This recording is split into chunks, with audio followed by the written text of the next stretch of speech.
Assalamu alaikum everyone. Finally 2 months late I'm here with the review of 1978 Italian Piaggio Vespa. So let's start with the review.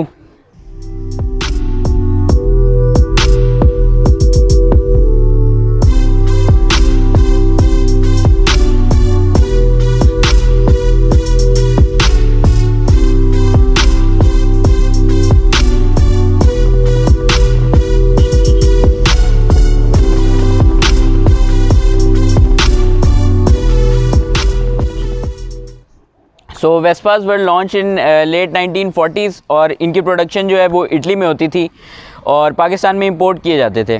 अब world wide जो Vespa के जो engine displacement जो launch हुई थी वो 50 CC से लेकर 200 थी, जिसके दरमियान में 100 सीसी 125 150 सीसी की डिस्प्लेसमेंट आती थी। लेकिन पाकिस्तान के अंदर जितने भी वेरिएंट्स वेस्पा के आए थे वो सारे 150 सीसी इंजन के साथ आए थे और जो कॉमन वेरिएंट्स पाकिस्तान में इसके इंपोर्ट किए गए थे वो थे वेस्पा 150 सीसी सुपर और Vespa 150 CC new body line. मेरे सामने जो आप देख रहे हैं ये Vespa 150 CC new body line है और उस टाइम के लिहाज से अगर देखा जाए तो पियागियो कंपनी ने मोटर बाइक से ना बहुत अलग चीज़ बनाने की कोशिश की थी।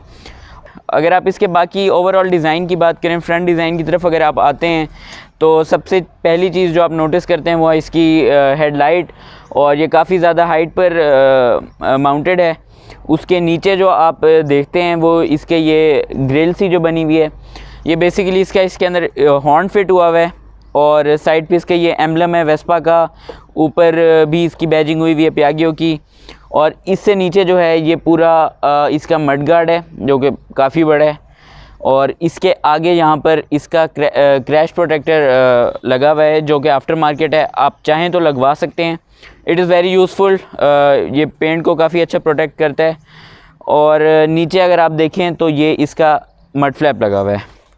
तो अब हम इसके हैंडल बार की तरफ आ गए हैं और जो सबसे मेन चीज़ आपको नज़र आती है वो इसका है स्पीडोमीटर, जो कि काफ़ी ओल्ड स्कूल सा है और काफ़ी यूनिक सा इसका डिज़ाइन है। और the weird thing about this meter is कि ये 60 पर लॉक हो जाता है। I don't know the reason behind this, क्योंकि वेस्पा पियागियो जो है वो क्लेम करती है इसकी top speed 95 kilometres per hour, और अगर आप इसको चला रहे हो तब भी आपको महसूस होता है कि ये 60 से ऊपर अक्सर जा रहा होता है। लेकिन इसकी अभी तक मुझे रीज़न नहीं पता लगी, मैं ढूंढता भी रहा हूँ कि 60 पर क्यों लॉक होता है, लेकिन जैसे ही मुझे पता लगेगी मैं आप लोगों के साथ शेयर करूँगा इंस्टा पर। और अगर उसके ऊपर अगर आप देखें तो यहाँ पर इसकी न्यूट्रल की लाइट है, उसके साथ आपका ये ब्लैंक स्विच है। और लेफ़्ट ग्रिप की तरफ अगर आप देखें तो इसके यहाँ पर गेयर्स हैं आपकी ग्रिप्स पर, और 4 गेयर्स होते हैं, ये रिवर्स शिफ्ट में आते हैं।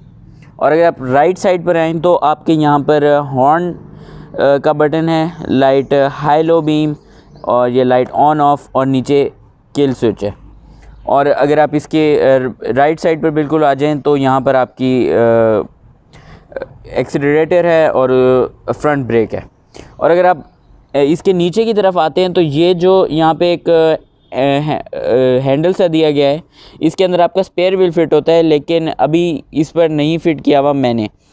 और अगर आप नीचे आ जाएं तो इसकी रेयर ब्रेक्स आपके फुट में होती हैं, और ये जो मैट्स लगे हुए हैं ये प्लास्टिक मैट्स हैं। इट्स योर चॉइस कि अगर आप इस पर फैब्रिक वाले वो कारपेट्स लगवाना चाहते हैं वो भी लग सकते हैं, रेक्जीन भी लग सकता है इसके ऊपर।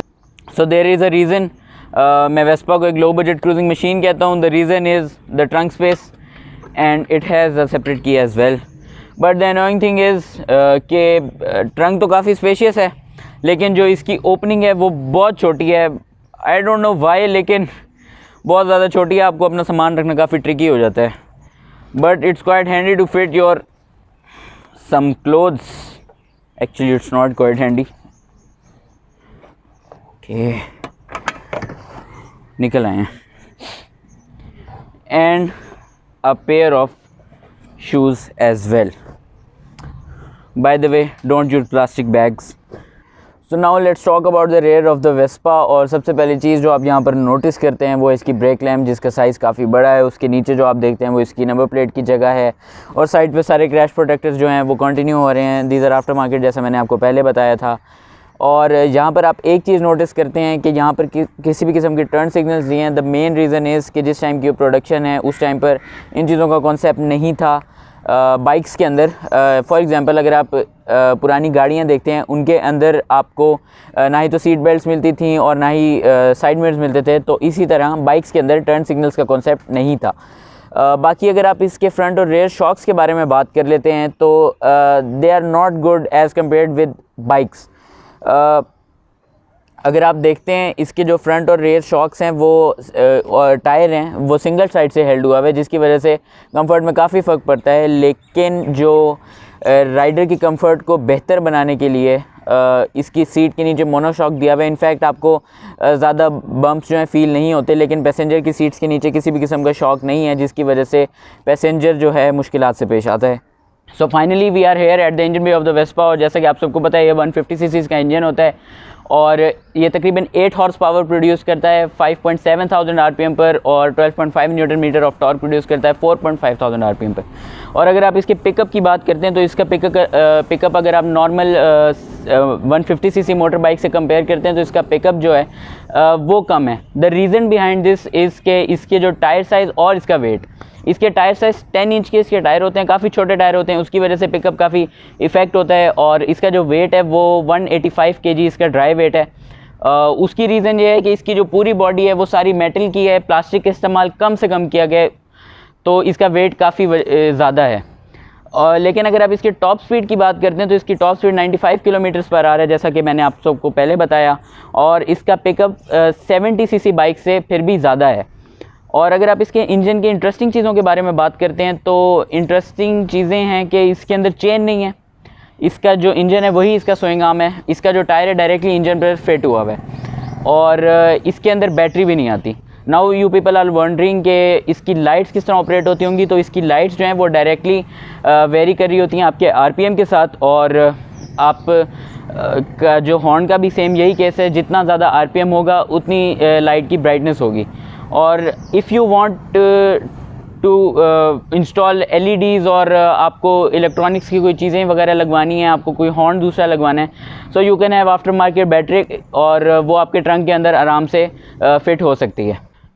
लास्टली वेस्पा की फ्यूल टैंक के बारे में बात कर लेते हैं। इसका जो फ्यूल टैंक है वो इसकी सीट्स के दरमियान में होता है और इसकी जो फ्यूल टैंक कैपेसिटी है वो 8 लीटर्स है और ये फ्यूल एवरेज जो है तकरीबन आपको 30 to 35 किलोमीटर्स पर लीटर दे देता है अगर आप इसको बहुत आराम से प्यार से चलाते हैं। लेकिन अगर आप इसको रफ़ तरीके से चलाते हैं और तो ये आपको तकरीबन 20 to 25 किलोमीटर्स पर लीटर की एवरेज दे देता है, which is not good. With the passage of time as you all know कि पाकिस्तान में वेस्पास काफ़ी रेयर होते जा रहे हैं। उसकी जो मेन रीज़न है वो अवेलेबिलिटी ऑफ पार्ट्स है और मैकेनिक्स है। पाकिस्तान में आपको इसके पार्ट्स बहुत ज़्यादा मुश्किल से मिलते हैं, आपको या तो कराची से मिलते हैं या आपको ख़ुद इंपोर्ट करवाने पड़ते हैं और दोनों ही केसेस में आपको काफ़ी कॉस्टली सामान मिलता है। और मैकेनिक्स की जहाँ तक बात करें, पाकिस्तान में इसके मैकेनिक्स भी बहुत ज़्यादा कम हैं। इनफैक्ट काफ़ी सिटीज़ के अंदर इसके मैकेनिक्स हैं भी नहीं। तो जिनको शौक़ है, जो कलेक्टर्स हैं, वो इसको खुद ही मेंटेन करते हैं। उनको पता है इसका इंजन वगैरह किस तरह काम करता है। और एक और रीज़न जो है वो इसकी फ्यूल एवरेज भी है। इसकी फ्यूल एवरेज बाइक वगैरह से काफ़ी कम है, जैसा मैंने पहले बताया 2 स्ट्रोक होने की वजह से तो लोग ज़्यादा प्रेफर कर रहे होते हैं बाइक को। लेकिन अगर आप मेरी पर्सनल प्रेफरेंस लें, इसका बाइक के साथ कोई कंपैरिजन नहीं है। और एक और चीज़, अगर आप किसी फॉरेन कंट्री में हैं, वहाँ पर वेस्पा को अभी तक ज़्यादा शौक़ से राइड किया जाता है इसके क्लासिकल होने की वजह से। और इसके मैकेनिक्स भी अवेलेबल हैं और पार्ट्स की अवेलेबिलिटी भी आपको आफ्टर मार्केट हर चीज़ मिल जाती है। आप शॉक्स देख लें, आप इसकी विंडशील्ड्स देख लें, इंजन पार्ट्स देख लें, इवन डायनो ट्यूनिंग भी हो जाती है। तो वहाँ पर इसको मेंटेन करना कोई मुश्किल बात नहीं है। वहाँ पे इवन राइडिंग ग्रुप्स हैं, वो राइड करते हैं इसको बड़े शौक़ से। बाकी बाइक से इसको कंपैरिजन इसका इसलिए नहीं है मेरी पर्सनल प्रेफरेंस से। एक तो इसकी लुक्स वगैरह बाइक से काफ़ी डिफरेंट हैं, ये उस कैटेगरी की चीज़ ही नहीं है। फिर अगर आप इसके राइडिंग कंफर्ट, राइडिंग क्वालिटी की बात करते हैं तो वो भी बाइक से बहुत ज़्यादा बेहतर है।